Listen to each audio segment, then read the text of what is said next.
Matthew chapter 24. And Jesus went out and departed from the temple, and his disciples came to him for to show him the buildings of the temple.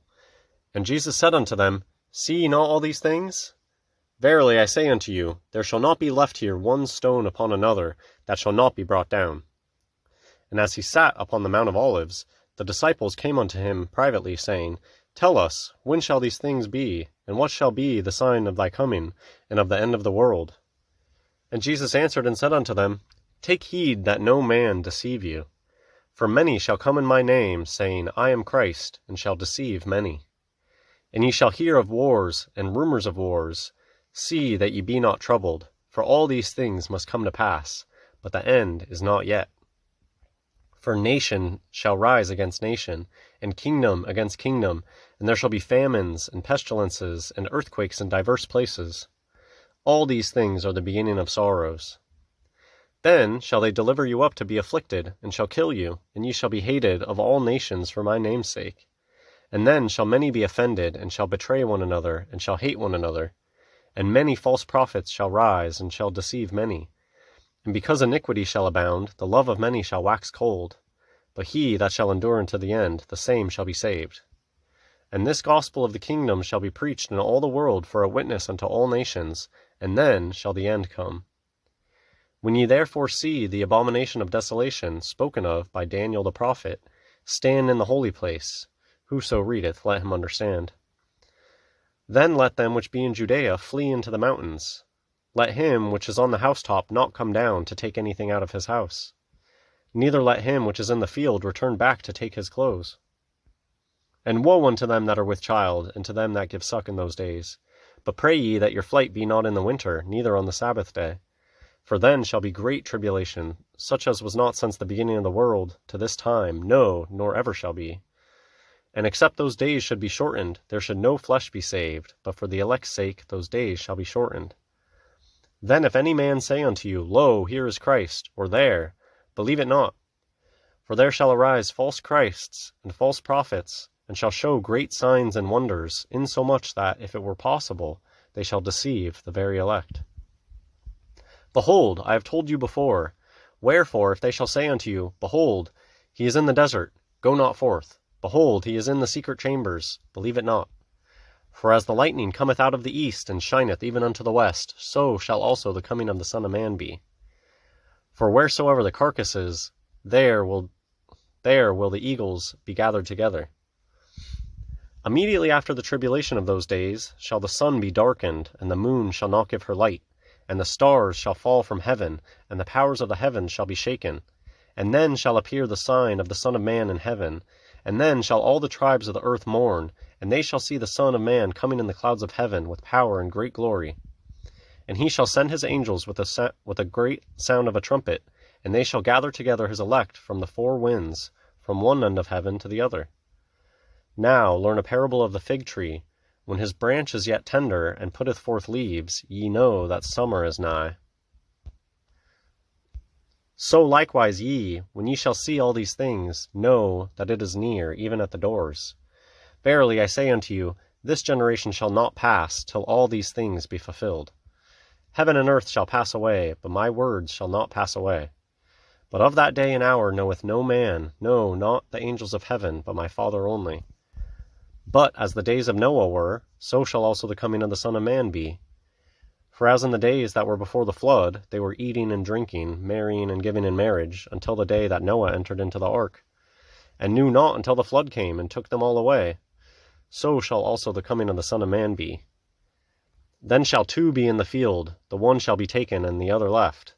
2 women shall be grinding at the mill, the one shall be taken and the other left. Watch therefore, for ye know not what hour your Lord doth come. But know this, that if the goodman of the house had known in what watch the thief would come, he would have watched, and would not have suffered his house to be broken up. Therefore be ye also ready, for in such an hour as ye think not, the Son of Man cometh. Who then is a faithful and wise servant, whom his Lord hath made ruler over his household, to give them meat in due season? Blessed is that servant, whom his Lord when he cometh shall find so doing. Verily I say unto you, that he shall make him ruler over all his goods. And if that evil servant shall say in his heart, My Lord delayeth his coming, and shall begin to smite his fellow servants, and to eat and drink with the drunken, the Lord of that servant shall come in a day when he looketh not for him, and in an hour when he is not aware of, and shall cut him asunder, and appoint him his portion with the hypocrites. There shall be weeping and gnashing of teeth. Matthew chapter 24 begins with something that I think is really interesting, and some people might just look over it and not think of it as being that big of a deal, but I think it's really important. That for the past couple chapters, this has been one really long day in the Bible, taking up multiple chapters, starting with Jesus entering Jerusalem, and the whole city is moved, and he's healing in the temples, he's preaching in the temple, and all of the highest scribes and Pharisees and Sadducees are all there conspiring together to try to catch Jesus in something, and they can't. He has the best answers for everything, and then he himself turns it on them and starts roasting them in the temple like has never been done before. And then it's like, to me, when I read the beginning of Matthew chapter 24, the very first verse, it's like Jesus does a mic drop. So it just finished with Jesus roasting these people like has never been done before, and he immediately leaves the temple. And then verse 1, it really does make it seem like the disciples come and they are trying to get him to go back in to show him the buildings of the temple. That's the way that I read it, that Jesus has finished everything he's going to do and walks out of the temple, and what happens? The disciples come after him and are like, oh, but wait, Jesus, you can't leave yet. We have to show you the rooms. We have to show you the rooms of the temple. We have to give you a tour of the place. And to me, that's just, it's one of those things where it's like the people that were in the middle of it had no idea what was going on. What is the point of that? Jesus is God in the flesh. He's the Messiah. He doesn't need to be shown a room in a temple to know what it looks like. If he wanted to know what it looks like, he would know what it looks like. He wouldn't need some man to show him what it looks like. And just the fact that, why would Jesus be impressed with that kind of thing? That's not what his teachings are about, is to be impressed with the buildings that men make and to be impressed with the gold that men adorn the temples with. That's not about what Jesus was teaching. And so I just think that the first verse is really interesting when you think of it in that case, in the possibility that, yeah, Jesus is done, mic drop, let's leave this place, and then everybody's like, oh, wait, we didn't get to show you a tour. And it's like they're totally missing how serious all of this is that's happening right now. And I love the second verse, that there will not be left here one stone upon another. All of the buildings are going to be gone. There's going to be a cleansing with fire at the end of this. First it was water, next it's going to be fire, and there really won't be one stone left upon another. And I think that's why the whole idea of stacking stones is a big meme. You'll see people doing it in their front yard. You'll see people spend their whole lives doing this and posting to social media, stacking rocks up. And it does make me think of the whole idea of an obelisk, is that it's like many stones stacked on top of one another, and that it's hard to knock over. Same thing, it just reminds me of all the big cities that have the giant columns and they'll stick a statue on top of it. It's the idea of stacking stones on top of one another. So this Matthew chapter 24 is the best chapter for talking about the signs of the end of the world. And Jesus tells us what's going to happen in the end. And he begins talking about what he says are the beginning of sorrows. False Christs that are going to deceive many, wars and rumors of wars. That phrase, rumors of wars, is worth studying if you've never looked into the idea that a lot of wars could be just faked and psyops on people. Don't be troubled, the end is not yet. Pestilences, famines, earthquakes in diverse places. I personally think that we're past the beginning of sorrows. Then verses 10 through 13, it's like it's continuing now. It does seem to me like this explanation is linear. Many are going to be offended, afflicted, killed, hated in all nations for Jesus' name's sake. And then more false prophets, and then the love of many will wax cold, and those who endure until the end will be saved. It's also possible that these verses also happened.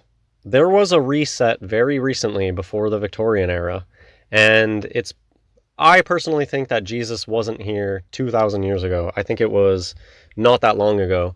And at some point, all of the followers of Christ maybe were killed off. And then it was replaced with the Vatican type controlled opposition religion. Verse 14 says that when the gospel is preached to all the world, then the end will come. I think that the gospel has been preached to all the world at this point. The internet and just distribution systems all over the world. And I really don't think that there are places that haven't heard about Jesus at this point. The whole uncontacted tribes thing is fake Nat Geo stuff.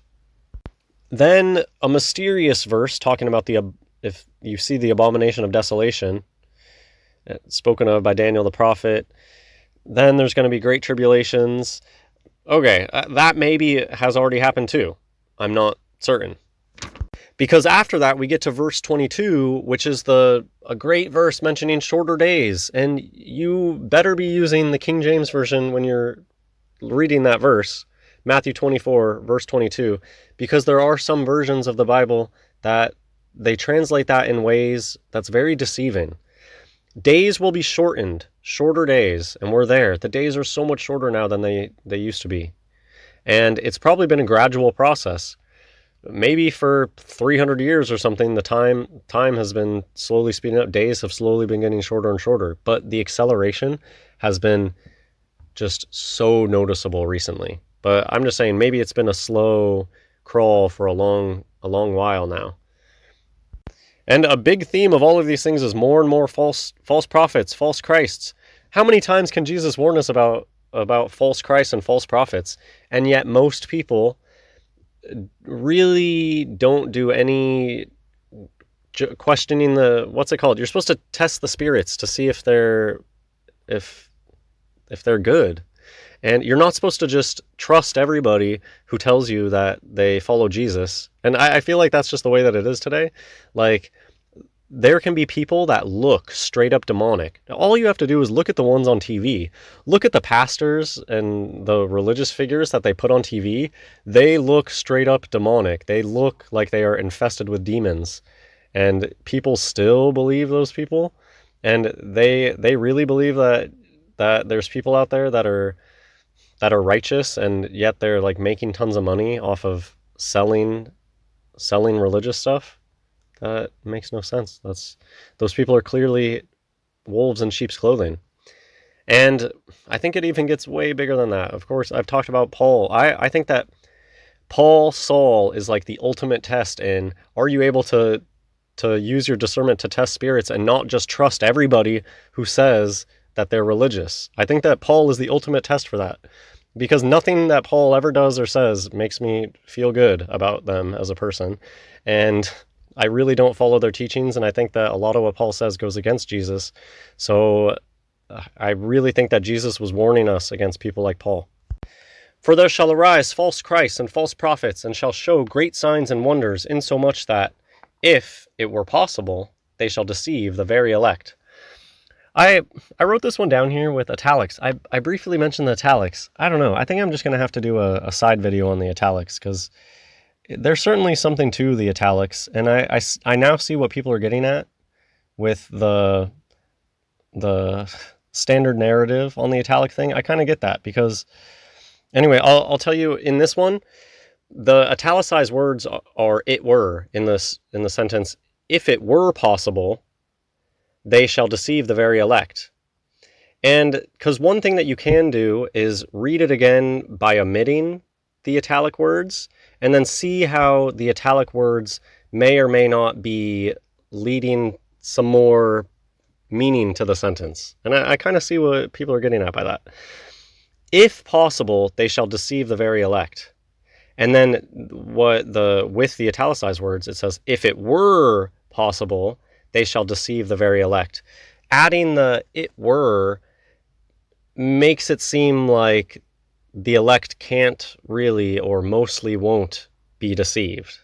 But if you omit the italicized words, if possible, they shall deceive the very elect, it seems like just maybe more elect may be deceived. Anyways, maybe I'll do a side video about the italic thing. I'm just letting you know it's something I'm looking into, And I think that there could be something to the idea of it's stuff that's technically added to help in understanding. I guess I kind of get that, but it's still something I'm looking into. I'm not 100% on if the narrative, what they tell us, is absolutely correct. Anyways, verse 26, I believe, is a direct warning against Paul. Paul claims to have gone into the desert and then seen a vision of Jesus. And look at the reason, read this. Wherefore, if they shall say unto you, behold, he is in the desert. Jesus knew beforehand, I believe. Well, of course Jesus knew everything beforehand. I think that Jesus knew that Paul would be claiming to have seen him in the desert outside of Damascus. And that's why I think that Jesus said this in verse 26. Wherefore, if they shall say unto you, behold, he is in the desert, go not forth.